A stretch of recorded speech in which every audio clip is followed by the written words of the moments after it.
Hey guys, how you doing? Welcome back to another Pokemon Unite video featuring Slowbro on the Masters ranks. Hopefully everyone's having a good time. Wanted to tell you guys, man, thank you so much for all the love and support from my Pokemon videos, my Dead by Daylight content. I really appreciate it, man. Thank you guys very much. I'm glad I can actually sit down and have a good time making content for everybody. I'm glad you guys sit down and watch it. I really appreciate it. I've been getting some comments in the comment section asking me for different Pokemon to play, different guides and tips or what have you. If I don't get to your comments right away, trust me, I'm still going through a lot of them. I try to get as many as I can. Thank you guys very much, man. We're going to hop into this game here. We are playing Slowbro here in the bot lane. We had a Zahora who wanted to go jungle. And our Squirtle decided to go jungle too. As you can see, he stole the jungle buffs from Zahora. Somebody actually asked me recently, like, what do you do in this mindset when you call jungle and someone else in your team follows you and takes your jungle buffs? Sadly enough, considering there isn't a role queue, there kind of is. When you get in Champion Select, you choose a role, but again, you're not necessarily locked into a role. You know what I mean? So, like, when people get into a game, they're just like, no I jungle, blah, blah, blah. What are you going to do, man? You get into a game, and they steal your jungle buffs, and things like this happen. Just don't grief it, man. Don't get angry, don't get frustrated. Just know deep down that it's going to happen to you. Even in Masters rank. It doesn't matter what rank you are in, it's going to happen to you. The best thing you can do sometimes when this does happen to you is just move on. And what I mean is, most of the time they kind of either they steal your jungle entirely, you have to move to a lane, and or vice versa. If they just take your first red and blue buff, just ignore it, move on. Maybe you'll get your second one. Now we have a timer at the very top, right? This is something that's super important. You need to pay attention to this at all times, right? You got to know where Dreadnought spawns, you have to know where Rotom spawns, you have to know when bees spawn, your red and blue buff.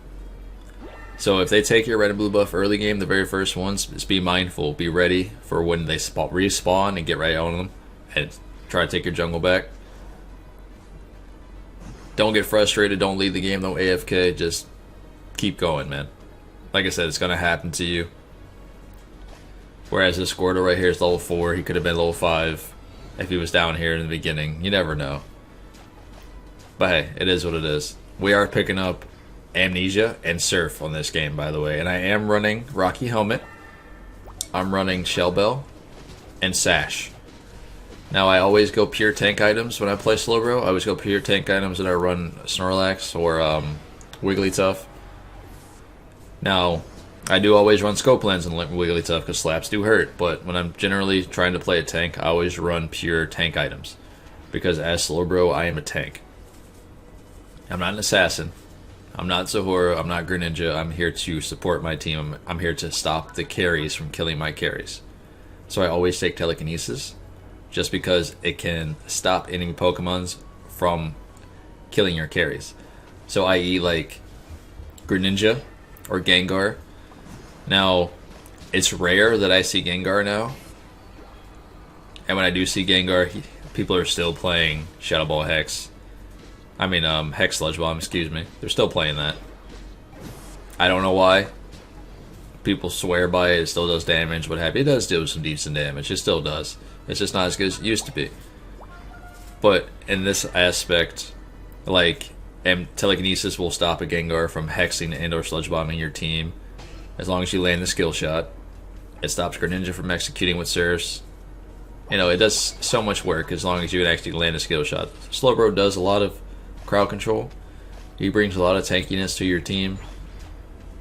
But you got to be there for it, you know what I mean? You have to be mindful, you got to pay attention. Unlike Snorlax, where Snorlax is just, I don't want to say brain dead, but he's just super easy to play. I mean, you have a big AoE slam that does a knock up, or you pop your shield up and walk into people. It's not necessarily as difficult. I'm not saying Slowbro is super difficult, but like his telekinesis ability, you literally, at a short range, you have to aim it to land it, right? So you just gotta be mindful what the enemy team's gonna do, and that's very hard. because you only know what you're going to do as a player. You can predict what the enemy team is going to do, but as a player, as just yourself, you know what you're going to do in those situations. So whereas here I see Cinderace quite low, and I know he doesn't have eject button because he used it earlier, so I felt that I can just eject the button on top of him and get red buff. I don't know what Gardevoir was doing there. I'm not certain why she popped an ulti, but maybe it was a misclick. It is what it is. But anyway, this red buff really does come in handy because Greninja and Blastoise cannot get away because my slows, which is nice. Blastoise does waste it ult here for zero reason. You see what I'm saying? Telekinesis picking up somebody and my team focuses them down is actually really, really good. Just because in that aspect, as long as they focus down that Pokemon, you're going to end up getting that kill. Which is nice. Now you don't necessarily need the kill yourself per se. You're there to support and help your team. So try not to play him like an assassin, if that makes sense. Come in with that mindset of I'm a tank, I'm a support, that's what I'm gonna do. And trust me, you'll get better. You'll get better overall as a player, as a teammate.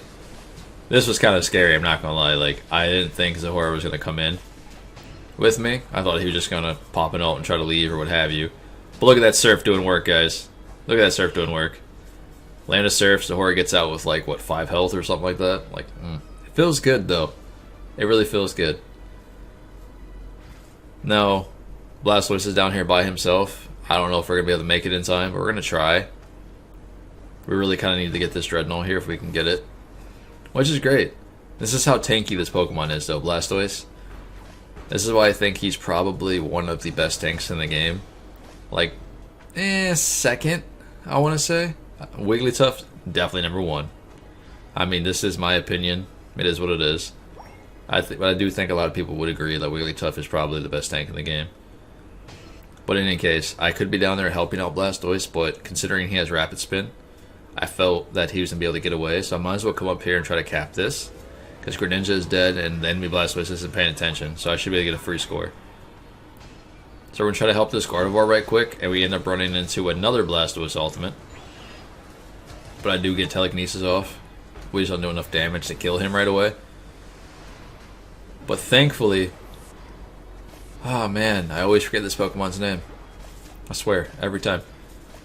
But in any case, he actually pays attention and we pick up the double kill up top, which is great. I don't know why I Telekinesis Garchomp there, I'm not certain. But at the same time, I did want him to get out, and he ends up coming back in and getting caught. So, also keep this in mind. As you saw, I just walked away, right? I was just walking away. I figured that if you just walk away from Garchomp, guess what happens, guys? He can't kill you. He can't kill you. Garchomp has one of the highest auto attack damage, the highest attack damage in the game. But at the same time, he can only deal damage to you if you stand in front of him. Just walk away. That's all you gotta do. This Gardevoir is actually really, really good. She's actually following up with my crowd control with my CC. Like, look at her go.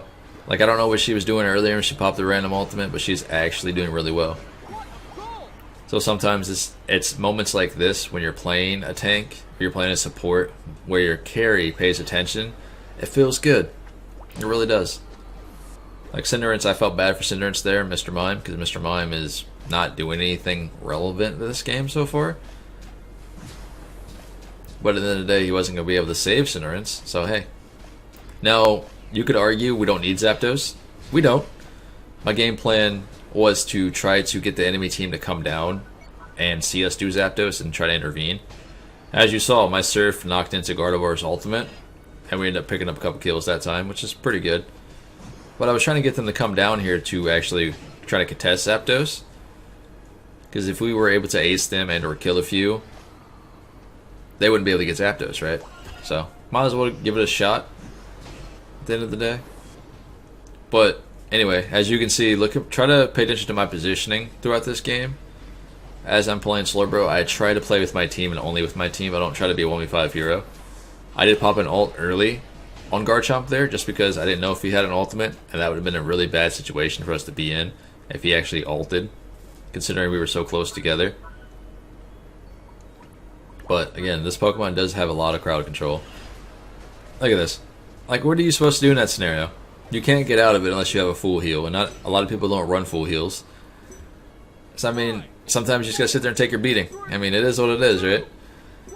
But anyway, Slowbro is a lot of fun. Hopefully everyone else has picked him up, has played him quite a few times. There's a lot better Slowbro players than me out there, and I don't necessarily call myself good at playing Slowbro, but he is fun to play, and I'm still learning him at the end of the day. He's not my main tank. But hey man, this has been Pawse Plays. Hopefully you guys enjoy. Please keep leaving me comments. You know, keep suggesting different Pokemon and stuff. I don't mind doing videos. I love doing videos. I do have a bunch of guides coming up here soon. But hey man, I'm going to go ahead and head out. Hopefully I catch you guys in the next one.